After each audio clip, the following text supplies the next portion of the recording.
Viendo está mal el reloj de mi computadora, las 3:40 empezamos la clase con 102 participantes. Listo.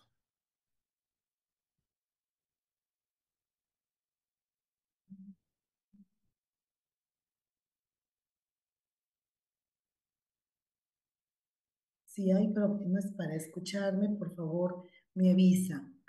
¿Sí? ¿Me escuchan ahora? ¿Sí? Pueden ver mi diapositiva y me escuchan, ¿sí?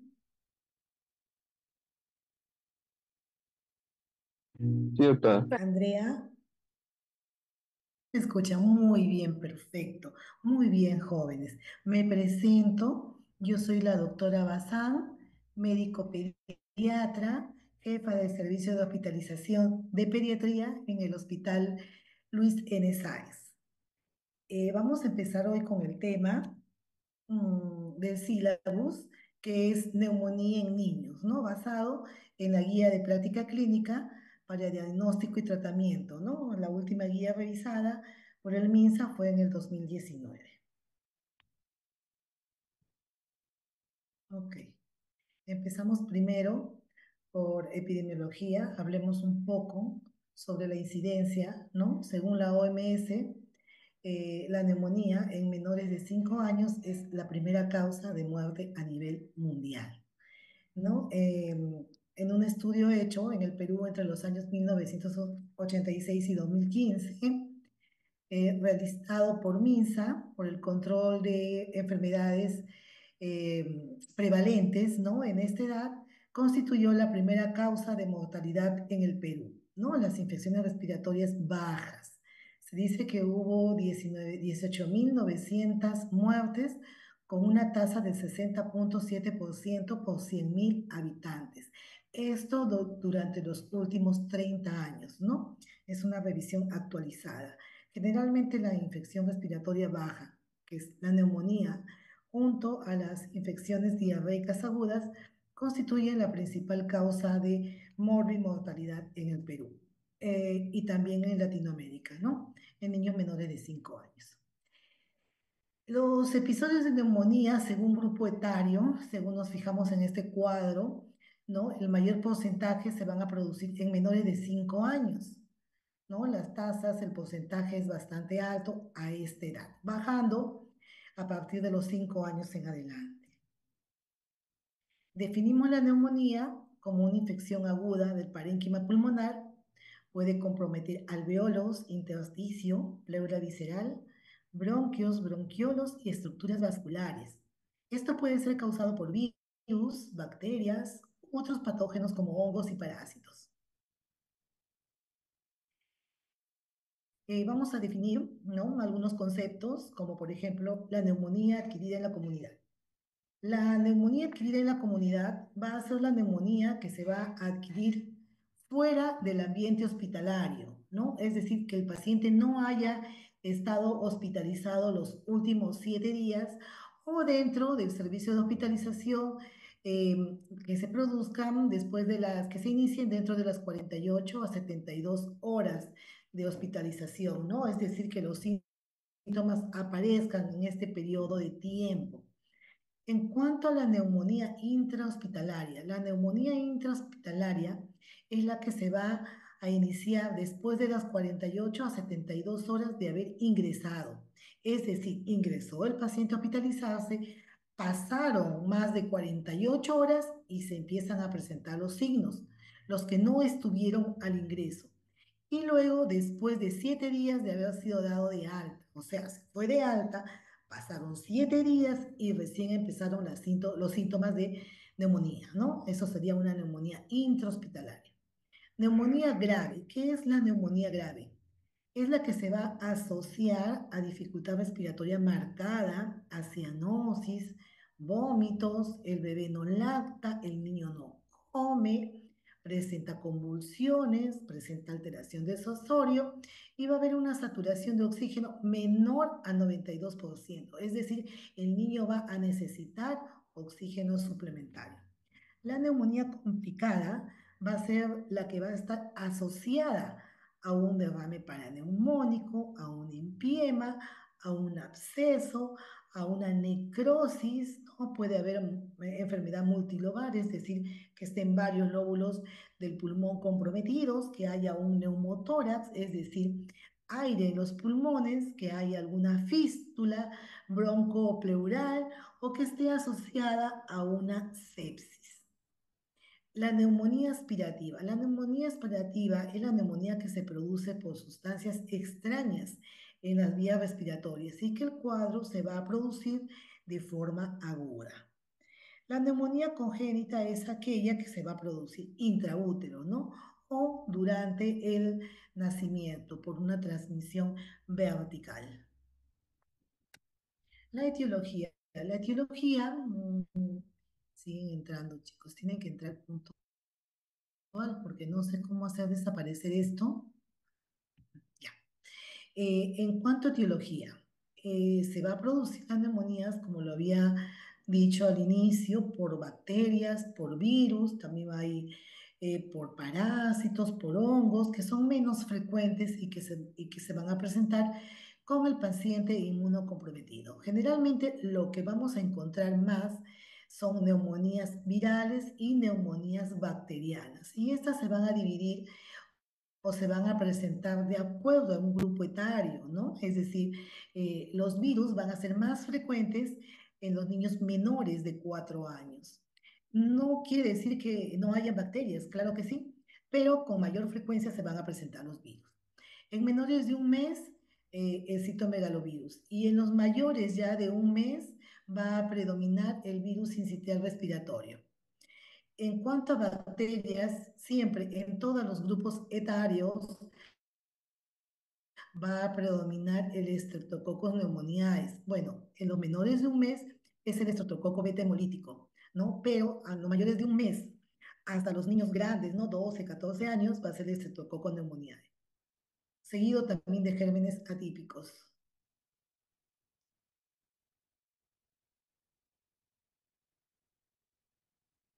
Ya.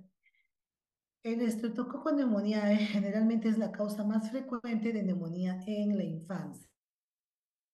¿No? Alrededor de un tercio de las neumonías se producen en menores de 2 años. Las neumonías que van a estar causadas por estreptococos del grupo A y el Staphylococcus aureus, perdón, ya, van a tener más probabilidades de causar ingreso a UCI pediátrica o de presentar complicaciones como los empiemas, las neumonías necrotizantes o el shock séptico. Ya, un 20 a 30% de los casos de neumonía va a ser por coinfección, o sea, van a haber dos microorganismos, ¿no? Tanto virus como bacterias, ¿no? Estos niños van a causar con mal estado general, van a tener un aspecto tóxico, ¿no? Van a presentar cuadros más graves. El micoplasma también va a producir neumonía, neumonía atípica, ¿no? En niños con una edad, en niños en edad escolar, ¿no? El cuadro va a ser un cuadro subagudo, va a estar acompañado de cefaleas, mialgias, va a haber una tos irritativa, puede haber broncoespasmo.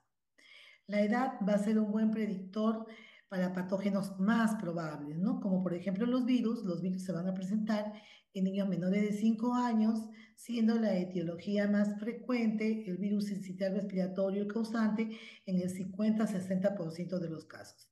En los niños mayores, ¿no?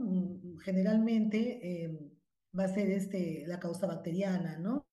Siendo más frecuente el Streptococcus pneumoniae, seguido de Mycoplasma y Clamidia pneumoniae. Ya, en cuanto a la fisiopatología, ¿no? En cuanto a la fisiopatología, eh, las vías por las cuales los microorganismos de quima pulmonar van a ser las vías de respiración, por alteraciones anatómicas y menos frecuentes va a ser la vía hematógena, ¿no? En cuanto a la vía descendente, es la que va a ingresar por las fosas nasales, ¿no? Va a colonizar las vías respiratorias altas y va a ir bajando hacia bronquios y alveolos, ¿no? Por aspiración, generalmente se va a producir por alteraciones en la deglución, ¿no? Puede ser en pacientes neurológicamente comprometidos o pacientes que tienen un reflujo gastroesofágico, ¿no? Pueden aspirarse durante la alimentación.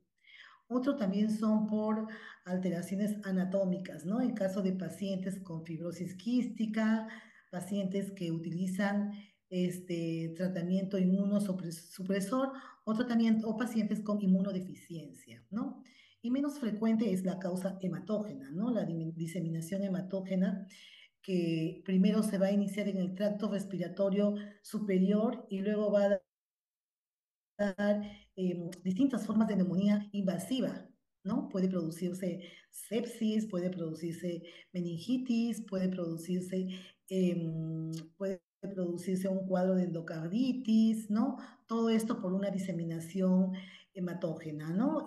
El, el Streptococcus pneumoniae puede producir otitis, puede producir sinusitis, puede producir enfermedad de la tráquea, enfermedad de los bronquios, ¿no? O también causar enfermedad a distancia, ¿no?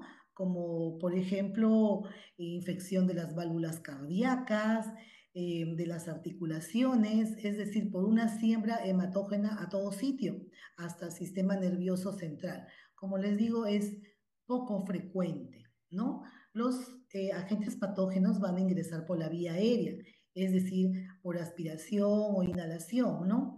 Estos tienen que superar los mecanismos de defensa del tracto respiratorio. El niño tiene varios mecanismos de defensa que van a impedir el avance de estos microorganismos. Una de ellas van a ser las barreras anatómicas, ¿no? La epiglotitis, la laringitis, ¿no? Que se cierra o que va a producir un reflejo por el cual no va a dejar pasar a los microorganismos. Otro mecanismo de defensa anatómico muy importante también es la tos, el reflejo de la tos, ¿no? La tos hace que se eliminen bacterias, virus y que no sigan descendiendo a, a lo que es áreas o bronquios, alveolos, ¿no? Las secreciones traqueobronquiales, ¿no? El aclaramiento mucociliar, ¿no? Tenemos nuestro sistema ciliar, ¿no? Va a secretar moco y por intermedio de la tos se va a eliminar, ¿no? A las bacterias y a los virus. Otro también mecanismo de defensa es la inmunidad celular. Los macrófagos también constituyen un sistema de defensa importante. La inmunidad humoral, que son las inmunoglobulinas, también constituye otro sistema de defensa, ¿no? Pacientes que vienen por neumonía 2, 3 veces al año, entonces ellos tienen problemas de inmunidad tanto humoral como celular. Ahora, los gérmenes que superen este mecanismo de defensa, ¿no? Van a colonizar el parénquima pulmonar, ocasionando así gran inflamación del intersticio y de los alveolos. Va a haber exudado de fluidos que van a generar que haya una disminución de la distensibilidad pulmonar. Va a haber obstrucción de vías aéreas pequeñas y va a haber alteración de la ventilación, perfusión. Este es un gráfico donde podemos comparar un alveolo. Esto de acá es el capilar. Se supone que aquí hay un intercambio, ¿no? Hay intercambio gaseoso entre el oxígeno y el CO2, ¿no?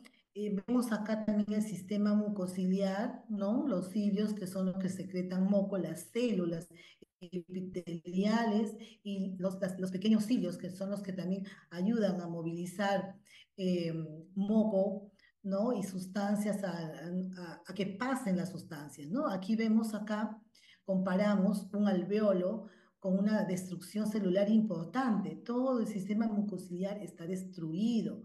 No, miren, este es un alveolo redondito, bonito, que se expande, que hace expansión para el intercambio, ¿no? En cambio acá, este es un alveolo contraído, ¿no? Un alveolo no distensible por la intensa inflamación, ¿no? Aquí hay activación de neutrófilos. Acá, por ejemplo, vemos al neumocito tipo 1, al neumocito tipo 2.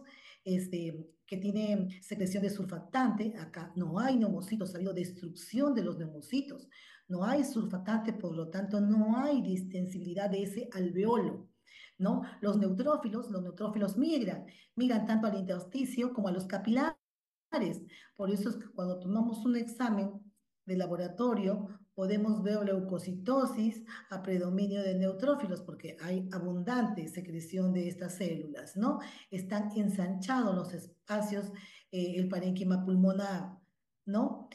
Hay segregación de plaquetas, hay exudado inflamatorio, ¿no? Hay células, ¿no? De exudado intraalveolar. No todo esto se produce por intensa inflamación y la afección. Puede haber también aquí contenido inflamatorio líquido, puede haber contenido de lo que conocemos como pus, ¿no? Cuando aquí solamente hay aire, ¿no? Esto es para que vean la comparación, un alveolo sano y un alveolo con neumonía. Factores de riesgo asociados. ¿No? El medio ambiente, se habla del humo de tabaco, el hacinamiento, los niños que van a los nidos, a los colegios, ¿no? Hay bastante transmisión ahí de microorganismos unos de otros. El estilo de vida, ¿no? Cuando hay ausencia de lactancia materna exclusiva. Se dice que la lactancia materna, se dice no, la lactancia materna confiere protección al lactante menor y al lactante mayor también por la gran cantidad de proteínas e inmunoglobulinas que contiene la leche materna. ¿No? La vacunación incompleta, la vacunación nos va a conferir protección contra virus y bacterias, ¿no? Por eso es importante que los niños tengan sus vacunas completas, que no haya un lavado de manos adecuado, las asistencias a guarderías, ¿no? Como les decía, es lo mismo que el hacinamiento, ¿no? Donde los niños pues comparten los microorganismos, ¿no? El contacto con otra persona enferma, factores hereditarios, ¿no? Que son predisponentes como las inmunodeficiencias, la fibrosis quística, la disinesia ciliar, que es poco frecuente, entre otras, ¿no?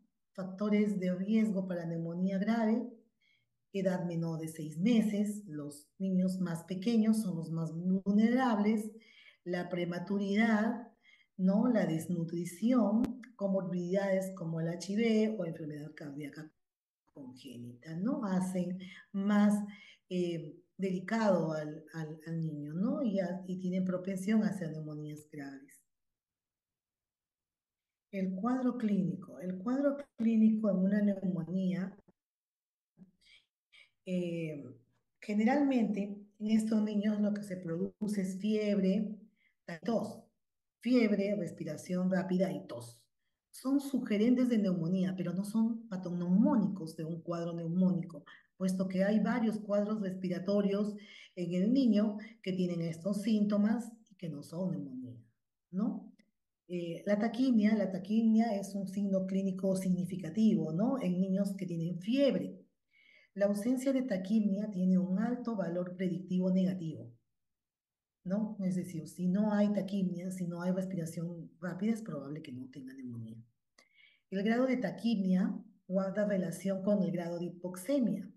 Mientras tengamos una frecuencia respiratoria más elevada, ¿no? Hablamos de un distrés respiratorio grave o más grave. La OMS utiliza la taquimia en presencia de tos como criterio diagnóstico en una neumonía. En países en desarrollo donde no pueden contar con una radiografía de tórax o no es fácilmente accesible. Entonces, utiliza parámetros, ¿no? Y uno de ellos es la frecuencia respiratoria. Este cuadro que está en las guías MINSA y también en muchas literaturas, ¿no? Nos da los valores de frecuencia respiratoria por etario. En un niño, las funciones vitales como la frecuencia respiratoria, la frecuencia cardíaca, no son iguales a la de un adulto, varía de acuerdo a la edad, ¿no? En menores de 2 meses, ¿no? Para sospechar de una taquimia, tiene que tener mayor o igual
Me disculpo, el sistema de internet no es muy bueno, me tenía que cambiar, pero pueden ver mi diapositiva, ¿sí?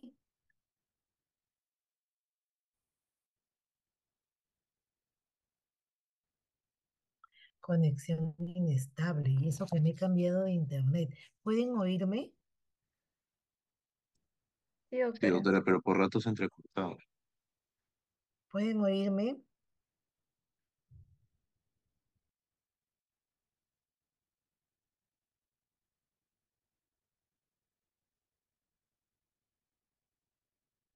Hola, ¿me pueden oír? Sí, doctora. Ay, chicos, me disculpan. Mi internet y eso que es fibra óptica, no, no, está mal. He tenido que cambiar a otro sistema. Entonces, mientras ingresan el resto, a ver, ya hasta perdí la hilación. Vamos a ver.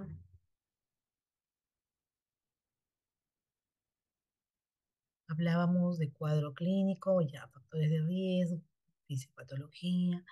La taquimia, hablábamos que la taquimia es un signo importante, significativo, ¿no? Acuérdense, antes salían en la televisión los spots publicitarios que decían, si tiene respiración rápida y tiene fiebre, puede ser neumonía. Llévenlo rápidamente al centro de salud. Muy bien. La taquimia es un signo que en asociación, por ejemplo, a fiebre, ¿no? A tos, ¿no? Tiene sensibilidad y tiene especificidad. Sin embargo, en ausencia de fiebre o en ausencia de tos, tiene un alto valor predictivo negativo, ¿no? Para neumonía. Entonces, también tiene que guardar relación al grado de hipoxemia. Ya una taquimia significativa de acuerdo a la edad del paciente indica, pues, ¿no? Síndrome de distrés respiratorio marcado, ¿no? Entonces, la OMS decíamos que utiliza la taquimia en presencia de tos como criterio diagnóstico de neumonía, ¿no? En países en desarrollo donde no podemos contar, no en todos lados hay una radiografía para tomar, ¿no? No es tan accesible, entonces vamos a utilizar nuestro cuadro clínico. Les había también comentado acerca de los valores de frecuencia cardíaca de acuerdo al grupo etario. ¿No? Habíamos hablado menores de 2 meses, mayor o igual a 60 para que sea taquimia, ¿no? De 2 a 12 meses, mayor o igual a 50 para que sea una taquimia. De 1 a 5 años, tiene que ser mayor o igual a 40 respiraciones por minuto para que sea una taquimia. Y de 5 a 12 años, mayor o igual a 20, ¿no? A partir de los 5 años, el niño adquiere la frecuencia respiratoria de un adulto. O sea, ya de 5 años es igual a la de un adulto. ¿Cuánto es la frecuencia respiratoria normal en un adulto? 20, ¿no? De 16 a 20. Repito, la frecuencia respiratoria debe ser medida en un minuto. sin que el niño esté con fiebre, esté con llanto o esté con hambre. La fiebre es un signo importante también en neumonía, sobre todo en lactantes. Ya. La fiebre elevada, más de 38,5 en las primeras 72 horas, se asocia con más frecuencia a una etiología bacteriana o mixta, ¿no? Y a un mayor nivel de gravedad. En la ausencia de fiebre hay un valor predictivo negativo del 97%. La tos no es una característica inicial de una neumonía bacteriana, puesto que primero empiezan con fiebre, ¿no? La tos inicia más tarde, ¿no? La tos es producto del inicio de lisis, hay detritos, estos van a irritar las vías respiratorias, los receptores de las vías respiratorias y van a producir la tos. Acuérdese que es un reflejo por epitelio respiratorio irritado por ¿no? secreción de detritos que se han producido por una lisis. La valoración de la gravedad tenemos para decir si es una neumonía leve, moderada o severa, ¿no? Tenemos que ver los parámetros de frecuencia respiratoria, de saturación de oxígeno para valorar la gravedad y ver si el manejo va a ser ambulatorio o va a ser hospitalario, ¿no? La taquimia es el signo clínico más significativo. Guarda relación al distrés respiratorio y considerar siempre para el diagnóstico de una neumonía fiebre persistente mayor a 38,5, taquipnia, aumento del trabajo respiratorio. ¿Cómo es que vamos a ver el trabajo respiratorio, ¿no? En la presencia de tirajes, ¿no? La presencia de tirajes, que es cuando la piel se hunde entre las costillas, entre las zonas subcostales, ¿no? Se pueden haber tirajes en varios paquetes musculares y eso nos va a traducir un aumento de trabajo respiratorio. También es importante monitorizar la saturación de oxígeno para establecer la gravedad. No es diferente decir una saturación de 94 a una saturación de 90 o de 88%. Este cuadro es generalmente para diferenciar entre los signos y síntomas según el tipo de neumonía que pueda tener el menor, ¿no? Por ejemplo, tenemos neumonías producidas por virus, ¿no? Por bacterias típicas y bacterias atípicas, ¿no? Cada una va a tener un cuadro clínico diferente. Un cuadro clínico diferente, ¿no? Por ejemplo, en las neumonías virales, ¿no? Se dice que la edad, como ya les había comentado, es en niños pequeños, ¿no? Menores de 5 años, esta literatura habla menores de 3 años, es más común la neumonía por virus, ¿no? Las neumonías atípicas se presentan mayormente en niños grandes. Y las neumonías típicas producidas por el Streptococcus pneumoniae, pues lo podemos ver en todas las edades. ¿Ya? ¿En qué estación climática se presentan más cada microorganismo? Por ejemplo, los virus se presentan más en invierno, los gérmenes atípicos se presentan en primavera, pueden estar en todas las estaciones, pero generalmente en primavera, ¿no? Y la neumonía típica en invierno. El inicio de una infección viral es variable, ¿no? Es decir, puede ser brusco, puede ser insidioso, ¿no? Generalmente es insidioso. En una neumonía típica, insidioso. En una neumonía típica es brusco, es decir, puede presentarse con fiebre y tos o con fiebre y dificultad respiratoria, ¿no? Su tiempo de enfermedad es corto, de un día, de 2 días, máximo 3 días. En una neumonía típica, el tiempo de enfermedad es mayor y en una neumonía viral, pues es variable. El estado general en una neumonía viral es variable, ¿no? Puede estar muy fastidiado porque acuérdense que un niño que está muy agripado, ¿no? Tiene malestar general, ¿no? Como también puede estar bien. Eso es de acuerdo al compromiso, ¿no? En una neumonía atípica, el estado general, particularmente estos niños no se ven mal, ¿no? Estos niños hacen fiebre, se ponen un poco mal, pasa la fiebre y pueden estar de lo más contentos jugando, ¿no? Saltando. En una neumonía típica también es variable, pueden estar bien, así como pueden estar muy mal.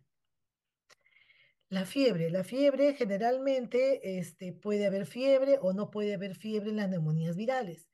En las neumonías atípicas hay fiebre, pero la fiebre no es alta. Tenemos fiebre de 37,5 o máximo de 38, ¿no?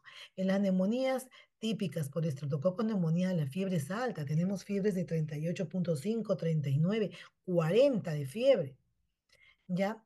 La taquimia es común en una infección viral, ¿no?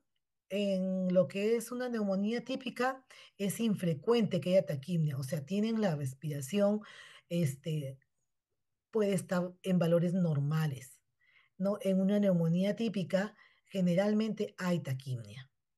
La tos en una neumonía viral es seca. La tos en una neumonía atípica también es seca.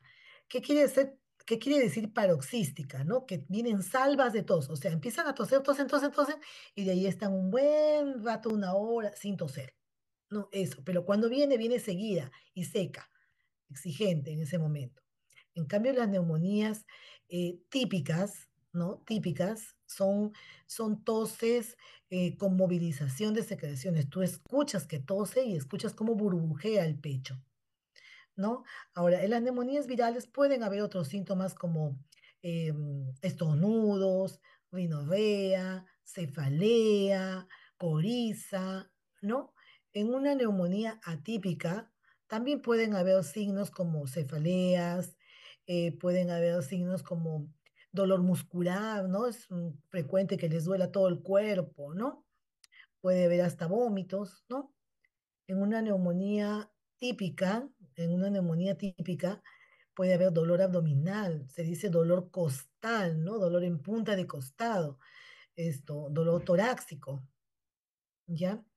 Ya acá está el dolor costal, ¿no? No hay dolor costal en una neumonía viral, no hay dolor costal en una neumonía atípica, pero sí hay dolor costal en una neumonía típica, porque hay irritación del diafragma. Entonces duele, hay un dolor en punta de costado, se dice, ¿no? En el examen físico, o sea, a la auscultación, que es lo más relevante en los cuadros de neumonía, va a ser variable, ¿no? Podemos encontrar sibilantes o podemos no encontrar sibilantes. ¿Ya? Aquí también en las neumonías atípicas también es variable. Pueden haber sibilantes, pueden haber autores como subcrépitos, ¿no? Tanto en las neumonías virales como en las neumonías atípicas encontramos, qué sé yo, roncantes, sibilantes, subcrépitos, y podemos encontrar los tres ruidos al mismo tiempo, difusos, ¿ya? En cambio, en una neumonía típica, solamente vamos a encontrar los estertores crepitantes. Los crepitantes son diferentes a los subcrépitos. Ahí no vamos a ver sibilantes. Y estos crepitantes generalmente no son difusos, ¿no? Van a ser crepitantes localizados, podemos encontrar en solo un segmento, ¿no? Por ejemplo, en el tercio inferior, que puede ser derecho, o en el tercio inferior izquierdo, o en el tercio medio. No es como en las neumonías atípicas o virales, que vamos a ver los ruidos van a ser difusos y en ambos hemitórax. Con respecto a los exámenes de laboratorio, ¿no? Leucocitosis, em, puede ser que haya o puede ser que no haya en la diarrea, perdón, en las infecciones respiratorias virales, ¿no?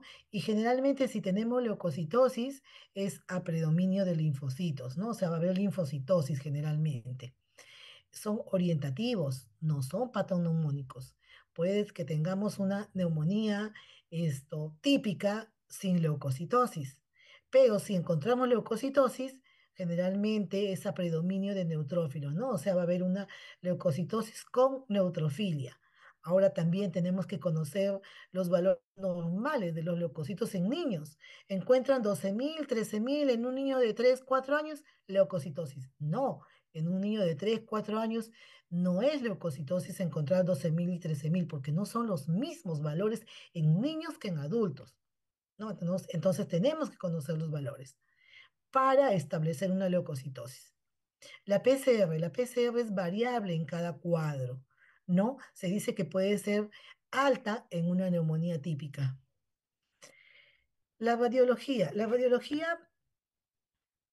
nos puede ayudar cuando hay duda diagnóstica, ¿no? Primero en nuestra clínica, pero la radiografía puede ser confirmatoria, ¿no? Podemos ver en una neumonía típica, podemos ver consolidados lobares, los infiltrados algodonosos. Puede ser segmentario, puede ser global, puede ser difuso, a diferencia de una neumonía atípica y una neumonía viral, donde podemos encontrar un infiltrado intersticial, ¿no? Que es diferente a una consolidación, o también puede estar normal. ¿Ya? La efusión pleural no hay en una neumonía viral. En una neumonía atípica puede haber en un 10 a 20%, sin embargo, es frecuente en una neumonía típica. Ya, y bueno, el ambiente epidémico, generalmente las neumonías atípicas se producen en brotes, ¿no? Si vemos este cuadro es muy, muy bueno, ¿no? Cuando tengamos un cuadro, como le digo a mis alumnos, ¿no? Una neumonía, lo comparamos con este cuadro y muchas veces cumple todos los criterios, ¿no? Miren, la neumonía típica, generalmente el 60% se produce por un estreptococo neumoniae, ¿no? Aquí encontramos, es brusco el estado general, es variable, pero generalmente son niños que lucen mal, ¿no? Tienen taquipnia, ¿no? Tienen hay tos con movilización de secreciones, hay dolor abdominal, dolor costal, ya tiene autores crepitantes, puede haber leucocitosis y PCR alta, y en la radiografía de todas podemos encontrar una consolidación lobar. Ya, a diferencia de cada uno de ellos. Generalmente las neumonías virales y las neumonías atípicas se parecen mucho. Ambas son diferentes a las neumonías típicas.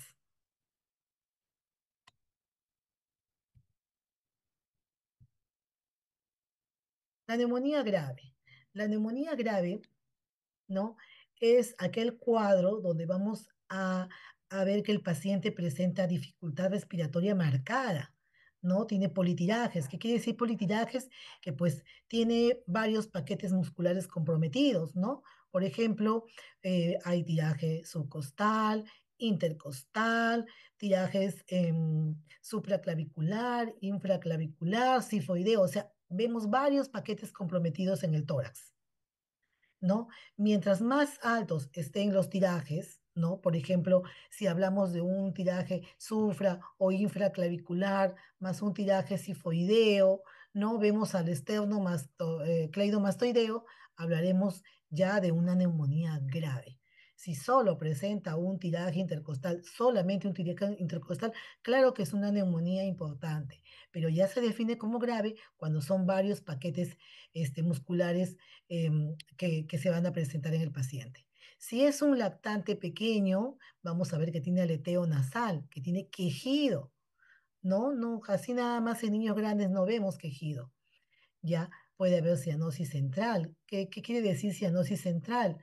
¿No? Que está cianótico en la cara, ¿no? En las zonas de la boquita, de la nariz, los labios, ¿no? Puede haber una apnea intermitente, o sea, puede haber periodos en que deja de respirar. El niño tiene dificultad para beber si es un lactante, o comer, no quiere comer, ¿no? Hay signos de agotamiento respiratorio. Hay respiración irregular, apneas, ¿no?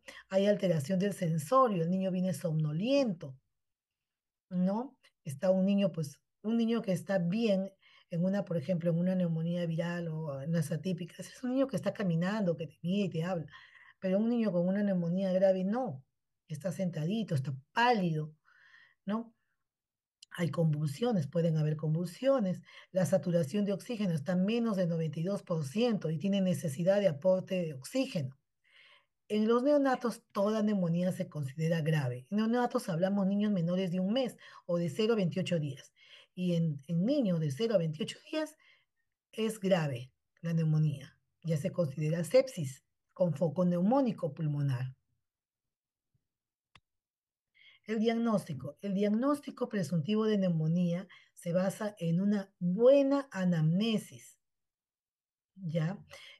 Es lo que remarco siempre a todos mis alumnos. Una buena anamnesis. Haciendo una buena anamnesis podemos determinar qué tipo de neumonía es, si es viral, si es atípica o si es típica. Tenemos que considerar también antecedentes familiares, personales y un examen físico cuidadoso donde los síntomas y signos característicos, pues, ¿no? Como fiebre, tos y taquimia, en niños, pues, grandes y en neonatos, considerar los politirajes, quejido y aleteo nasal. Exámenes auxiliares. En cuanto a lo que son exámenes auxiliares, ¿no? Vamos a pedir lo que podemos utilizar es un hemograma completo, un PCR, BCG, procalcitonina, ¿no? En cuanto al el hemograma, eh, dice la literatura que no va a permitir diferenciar la etiología de la neumonía, pero hay parámetros que nos van a ayudar, ¿no? Nos van a orientar, ¿no? Por ejemplo, en el caso de neumonías virales, generalmente están aumentados los linfocitos y en caso de las bacterias están los neutrófilos, ¿no? Por el mecanismo que les he explicado que ocurre en el alveolo, ¿no? Cómo es que los neutrófilos pasan a la circulación a los capilares y eso es lo que se va a dosar en el examen del hemograma, ¿no? El PCR también está aumentado, el BCG y la procalcitonina, ¿ya? Generalmente se usa varios parámetros, ¿no? Pero igual, un parámetro de esto solo o en combinación no es lo suficientemente sensible, ¿no? Para diferenciar uno del otro. Ahora, si tenemos un hemograma normal, tampoco excluye el diagnóstico de neumonía, solamente nos van a ayudar a categorizar la gravedad, ¿no? Y van a ser útiles para el seguimiento frente a una probable neumonía desfavorable o una neumonía grave, ¿no? Todo paciente que se va a hospitalizar es preferible pedir un hemograma completo y un PCR. Sin embargo, si vemos un paciente o un niño con neumonía estable, no sospechamos que sí tiene una neumonía, pero vemos que no hay un distrés respiratorio importante, entonces no es necesario ese niño que le pide el hemograma y el PCR, ¿no? Solamente en niños que voy a hospitalizar para hacer un seguimiento y también para evaluar la evolución de mi paciente, ¿no? Todo es de acuerdo a mi clínica. Ya, el diagnóstico por imágenes. Ahora, hay otro examen también, un examen que se llama electrolitos, ¿no? O el AGA, que ya es gases arteriales, electrolitos, que no lo he puesto acá porque ya se consideran para neumonías graves o neumonías de seguimiento en una unidad de cuidados intensivos, ¿no? Que a mayor deterioro de lo que es el distrés respiratorio se utiliza. ¿No? Cuando va a haber necesidad tal vez de una ventilación mecánica, de una intubación, voy a requerir esos exámenes. Si no, no. En cuanto a las imágenes, ¿no? Las imágenes, lo más usual es usamos la radiografía de tórax, pero tampoco vamos a utilizarlo de manera rutinaria en niños en los cuales no cursen con signos o síntomas de gravedad, ¿no? O en niños que no sugieran una neumonía. ¿No? El examen de radiografía de tórax tiene que estar bien sustentado, ¿ya? Se recomienda obviar la radiografía en niños pequeños, por ejemplo, si tiene fiebre, pero no hay taquimia, ¿no? No tiene dificultad respiratoria, tiene fiebre, tampoco le voy a tomar una radiografía, ¿no? Salvo que haya algún otro signo, ¿no? Que me haga dudar y que yo necesite confirmarlo, ¿no? Y en caso de estar indicada, bueno, no se recomienda la lateral de forma rutinaria, ¿no? No aumenta la sensibilidad de la proyección frontal, ¿no? Si optamos por usar muchas radiografías, pues estamos exponiendo al niño a mayor radiación, ¿no? Entonces, consideramos la radiografía para seguimiento en pacientes que tienen neumonía redonda, pacientes que sospechemos de atelectasia o haya persistencia de síntomas, ¿no? Neumonías recurrentes también tenemos que tomar una radiografía, ¿no? Cuando la neumonía es grave o tiene complicaciones o también cuando vamos a hospitalizar al paciente, porque si se supone que vamos a hospitalizar es porque tiene criterios y algún grado de gravedad, ¿no? Entonces tengo que tomar una radiografía para ver el compromiso y poder monitorizar la evolución de mi paciente. ¿Ya?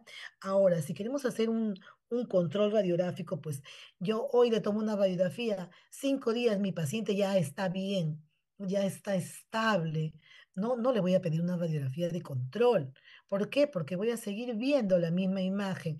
Esa imagen no se va a borrar en 4 o 5 días, una semana o 2 semanas. Generalmente las imágenes de una neumonía todavía vamos a ver una limpieza de esa radiografía más o menos en 4 semanas. O sea, le puedo pedir, aunque si tiene una buena evolución, tampoco tengo por qué pedirle de control. Cuando se piden las radiografías, cuando se repiten, cuando no hay una buena evolución, cuando mi paciente no mejora con mi tratamiento o cuando tiene mala evolución, es decir, cuando está empeorando. Ahí pido la radiografía de control. Si no, no es necesario, ¿no?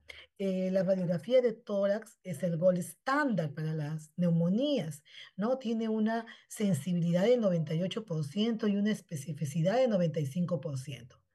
Y también hoy en día se está usando mucho el ultrasonido. El ultrasonido, a diferencia de la radiografía, no es invasiva, es decir, no expongo al niño a radiación, ¿no? Entonces, tiene también una sensibilidad de 94% y especificidad de 96%, o sea, es alta, ¿no? Si contamos con una ecografía para diagnosticar una neumonía, mucho mejor. ¿No? Mucho mejor.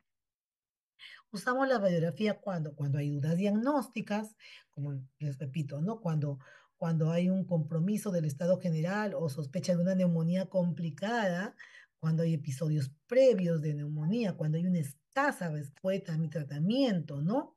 Cuando quiero hacer estudios epidemiológicos, o en niños menores de 2 años con fiebre de causa no determinada. No encuentro el cuadro, ¿no? Ya le hice un estudio completo, nada. Entonces ahí le tomo una radiografía. Otros exámenes que puedo pedir, bueno, aquí está, ¿no? El hemocultivo, tampoco no es rutinario. Voy a tomar hemocultivo, como un momento, no me deja. Voy a tomar un hemocultivo. Es un paciente que se va a hospitalizar previo al tratamiento antibiótico, porque también si lo tomo cuando el paciente ya tiene 2 o 3 días de antibiótico, de nada me va a servir. Basta una dosis para que ya disminuya la sensibilidad o la positividad en ese hemocultivo, ¿no? Si mi paciente está hospitalizado y no tengo una buena evolución, también le pido, ¿ya?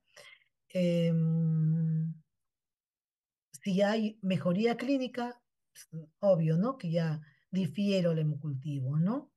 Secreción nasofaringea, descartar, bueno, generalmente los hisopados no me van a ayudar mucho porque nosotros tenemos en la flora nasofaringea, tenemos como comensal al Streptococcus pneumoniae, es decir, yo ahorita estoy sana y me hago un hisopado y va a haber estreptococos, ¿no? Porque están ahí en mi flora.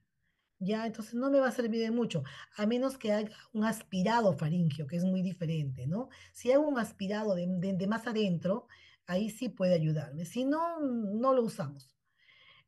Despistaje de tuberculosis, si sospechamos, porque también una, una, una, este, una primera infección de tuberculosis pueden venir con síntomas similares a una neumonía. Si sospecho de eso, bueno, ya hago mi PPD.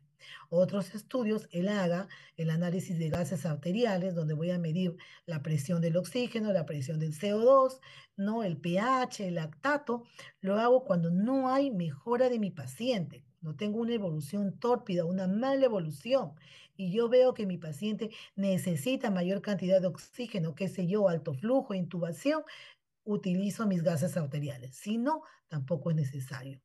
Citoquímico del líquido pleural en caso de que haya un derrame pleural donde yo necesite hacer estudios, ¿no? Por ejemplo, para ver una TBC o algún otro microorganismo.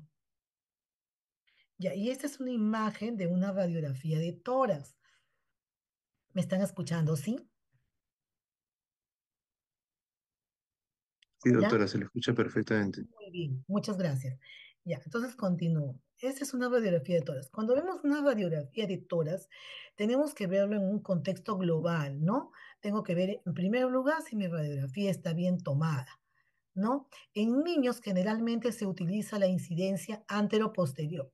Perdón, lo correcto es que se haga la incidencia antero-posterior o postero-anterior, pero hay niños que no colaboran y tenemos que hacer la toma de modo en que ellos colaboran. Ellos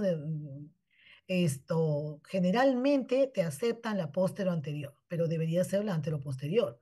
Y bueno, generalmente cuando yo tengo signos sugestivos de una neumonía, yo sí pido una lateral porque me va a ayudar bastante la lateral. ¿No? A diferencia de la frontal, que a veces no se puede, claro, esta que vemos acá, esta radiografía, sí, pues, ¿no? Es una radiografía evidentemente, ¿no? Con una neumonía, ¿no? Ahora, como les digo, tenemos que ver una radiografía desde el punto de vista global, ¿no? Qué quiero decir? Que primero miro todo, ¿no? Miro de afuera hacia adentro, ¿no? Tengo que mirar aquí mis escápulas, tengo que mirar mi clavícula, tengo que ver que la distancia de acá y la distancia de acá estén iguales, ¿no? Sean simétricas para ver que están bien tomadas. ¿No? Otra cosa que también tengo que ver es el espacio, acá, ¿no? El espacio muscular, ¿no? La dermis, la subdermis, tengo que ver acá que no haya presencia de aire, ¿no? Que no haya signos de un enfisema, tengo que ver los huesitos, los musculitos que estén bien, tengo que ver los arcos costales, ¿no? Cada uno de ellos, contarlos, ¿no? Tengo que ver mi tráquea, ¿no? Tengo que ver que se vea perfectamente bien sobre la silueta cardíaca. Entonces, si veo mi tráquea, mi columna encima de la silueta cardíaca, entonces veo que y veo también que están simétricos mis clavículas. Puedo establecer yo que esta radiografía está bien tomada. ¿No? Luego que observo, ¿no? A los laterales, ¿no? Afuera, recién me voy al parénquima. Pero antes de ver el parénquima, tengo que visualizar que mi tráquea esté ahí. Esta columnita oscura que veo dentro, ¿no? Dentro de la columna, esto de acá, esto de aquí, ¿qué es? La tráquea. ¿Ya? Está pasando aire, por eso se ve oscurito. ¿Ya? Tengo que ver acá mi diafragma, miren el diafragma.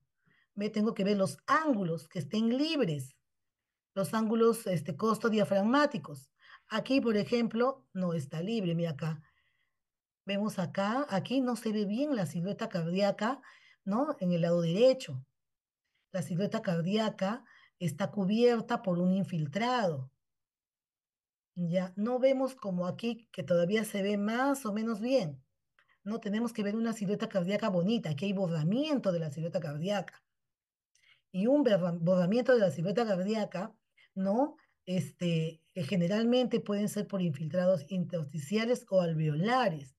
Esto de acá más asemeja como un intersticial, perdón, un infiltrado intersticial, ¿ya? Uno, 2, 3, 4, 5, 6, 7. Lo normal es que veamos 7 a 8 espacios intercostales. Más espacios significa hiperinsuflación. También hay signos que acá nos van a,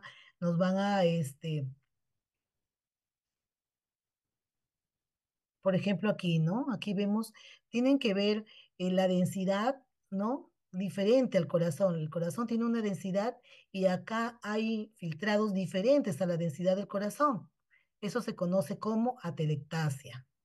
Y esto es un infiltrado intersticial. Acá también vemos, esto de acá es una póstero anterior y esta es una radiografía lateral. Ya una radiografía lateral. Acá vemos que hay un infiltrado. Esto de acá es un infiltrado alveolar, porque ven como si fuera un copo de algodón. Es un infiltrado alveolar izquierdo. Y cuando lo ponemos al lateral, vemos el infiltrado en este lado. Siempre, si en el lateral no vemos ningún infiltrado, entonces esto puede ser moco, puede ser refuerzo. Pero si lo vemos al lateral, el infiltrado, confirma una neumonía. Es una neumonía izquierda.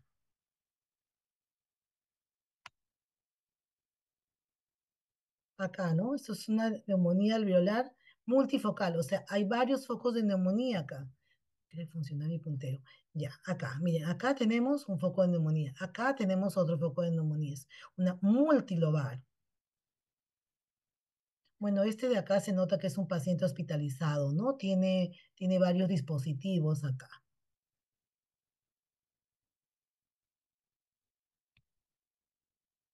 Acá vemos un pequeño derrame. Aquí hay un derrame pleural, ¿no? Miren, acá está libre el ángulo. Acá no. Aquí hay un derrame paraneumónico. Es una neumonía basal izquierda con derrame paraneumónico. Es una neumonía complicada.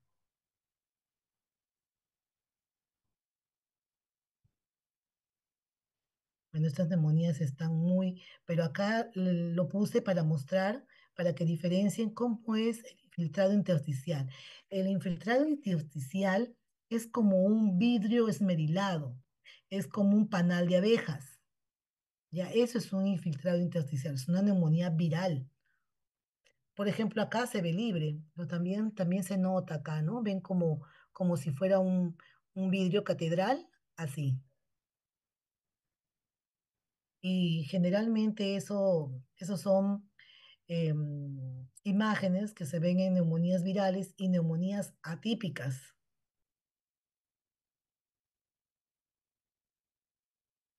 Esto también es un infiltrado intersticial. Acá hay un bordamiento, miren, no se ve muy claro, pero esto también es un infiltrado intersticial. Ya. En cuanto al tratamiento, se van a aplicar medidas generales, ¿no? La guía MINSA habla de el acrónico FALTAN, ¿no? Donde tenemos que controlar la fiebre, ¿no? Medidas, ¿no? Dar antipiréticos, compresas tibias, ¿no? Para ayudar a bajar la fiebre. Ver la alimentación, el niño tiene que estar en alimentación, tiene una neumonía, pero tiene que recibir alimentación. Y si no puede por vía oral, se utilizarán sondas, ¿no? Nasogástricas o urogástricas, ¿no? Tenemos que dar un buen aporte de líquido. Todo niño que tiene un síndrome o una dificultad respiratoria aguda es un niño deshidratado. Por lo tanto, tiene que recibir aporte de líquidos. Ayudar a, a lo que es calmar la tos. Bueno, no se da antitusígenos, pero sí se ayuda a eliminar las secreciones, a limpiar las vías aéreas, ¿no? La nariz, ¿no? Los lactantes pequeños generalmente se llenan de secreciones sus naricitas y eso también puede producir distrés respiratorio. Entonces te tienen que hacer los lavados nasales, la aspiración del moquito, ¿no? Y siempre en todo paciente establecer los signos de alarma, ¿no? Tanto en paciente hospitalizado y en pacientes que son de tratamiento ambulatorio, la mamá tiene que conocer los signos de alarma en el cual va a retornar con su menor al centro de salud o a consulta. Criterios de hospitalización. No todas las neumonías se hospitalizan. Hay criterios para hospitalizar las neumonías. ¿Cuáles van a ser? Que tenga saturación menor a 92% o que presente cianosis. Esta guía habla de lactantes menores de 6 meses. Hay otras que utilizan la edad de 3 meses, ¿no? Pero nuestra guía tiene lactantes menores de 6 meses. Menores de 6 meses con neumonía se hospitaliza. Cuando hay dificultad respiratoria, como la presencia de tirajes, quejido, aleteo nasal y apnea en lactantes menores, también se hospitalizan. Intolerancia oral. El niño no lacta, no bebe, es un niño que se va a deshidratar, ¿no? Más la neumonía y la taquimia produce pérdidas insensibles de líquidos, entonces se va a deshidratar. No tolera la vía oral, también se hospitaliza. El mal estado general, ¿no? Los niños que están somnolientos, ¿no? Soporosos, tienen que hospitalizarse.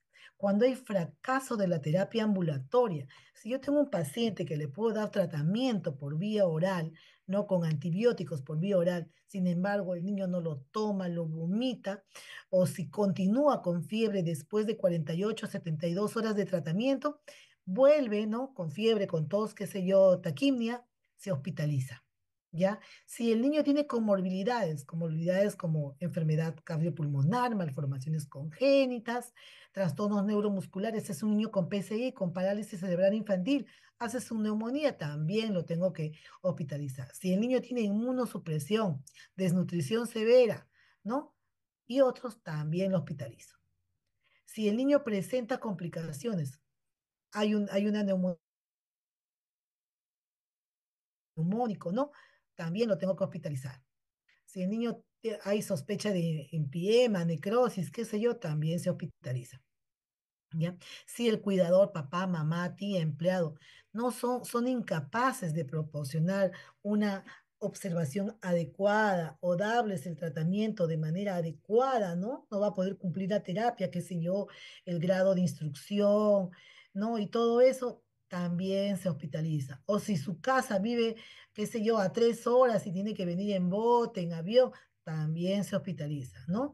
Si es de difícil establecimiento al centro de salud, ¿no? No sé qué sé yo, los que están en provincias y viven muy lejos y tienen neumonía, es preferible hospitalizado. Ya, el tratamiento consiste mm,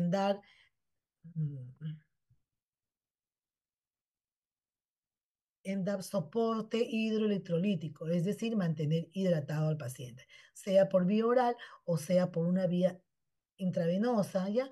O con una sonda. Si requiere oxigenoterapia, dar oxigenoterapia. ¿Cuándo le doy oxígeno? Cuando la saturación baja menos a 92% o tiene taquimia. Saturación 95, pero sin embargo tiene una frecuencia respiratoria aumentada para su edad, para su grupo etario, oxigenoterapia. ¿Ya? Sé que es una neumonía, tiene los signos, síntomas de una neumonía, tengo que darle antibióticos. ¿Ya? Otros medicamentos, como por ejemplo, qué sé yo, un antipirético, ¿no? Un antiemético también puede usar y tener el monitoreo constante. El tratamiento ambulatorio antibiótico, según nuestra guía MINSA, ¿no? Habla de tratamiento por vía oral, es el tratamiento de primera línea, es vía oral, una posta médica, un centro de salud, ¿no? Un consultorio, amoxicilina. Primera línea, amoxicilina. ¿Cuánto le voy a dar? ¿No? Tengo que darle más de la dosis habitual. La dosis normal para un niño con otra infección es 50 miligramos por kilo día. Sin embargo, en una neumonía voy a utilizar dosis más altas, dosis como 90 por kilo por día, dividido en 3 tomas, es decir, cada 8 horas. ¿Cuánto va a ser el tratamiento? De 7 a 10 días. La guía también nos habla del cloranfenicol, que algunos centros de salud lo tienen, ¿no? La guía EPI habla del cloranfenicol. Generalmente no usamos ese antibiótico, ¿no? Porque tiene efectos adversos que están plasmados en su inserto, eh, que tiene que ver con discrasias sanguíneas, así que no usamos cloranfenicol.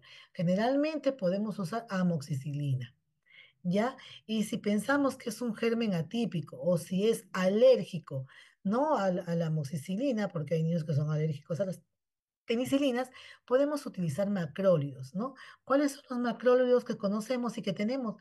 La eritromicina, la claritromicina y la citromicina. Generalmente es más fácil utilizar la citromicina porque la vamos a dar una vez al día, ¿no? La dosis es 10 miligramos por kilo por día, ¿ya? 10 miligramos por kilo por día.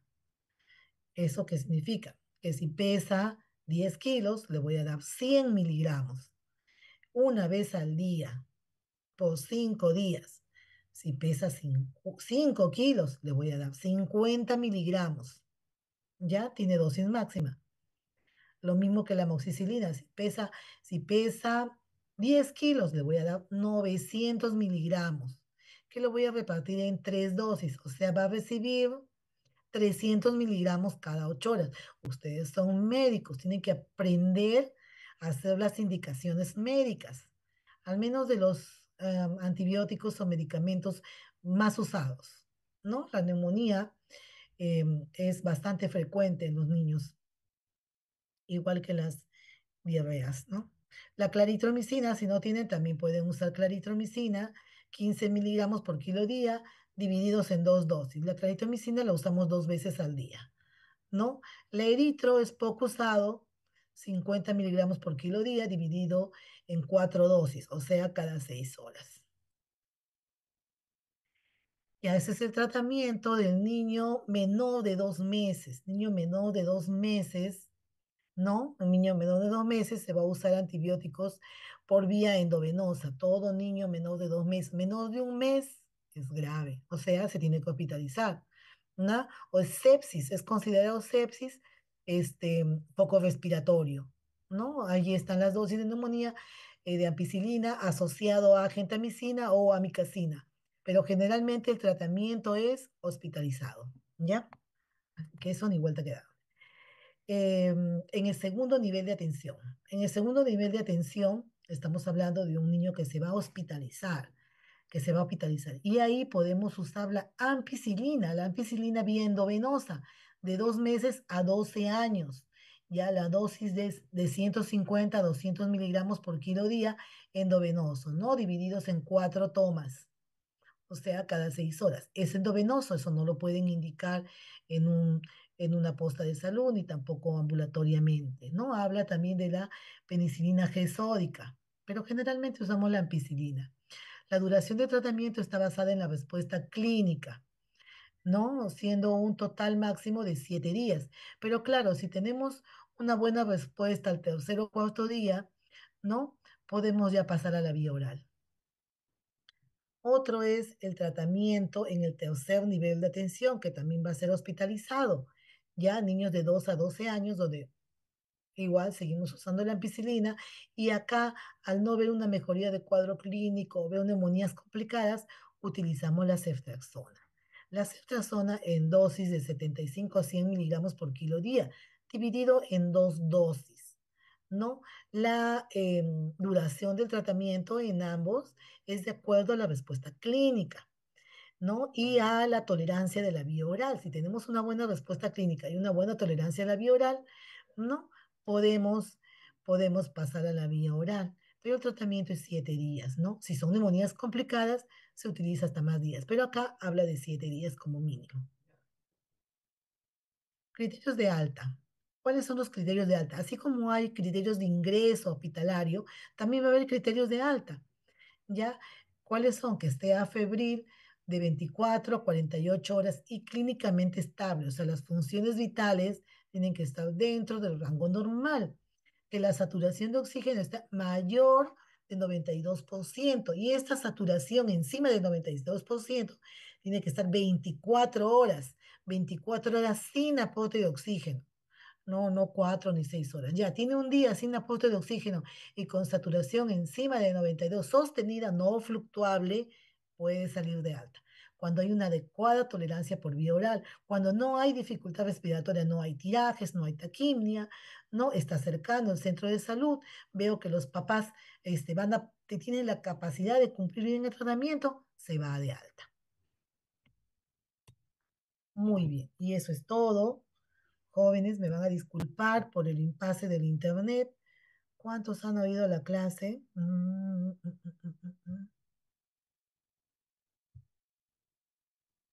No puedo ver. ¿Alguna pregunta, jóvenes? 30 nada más han estado en la clase.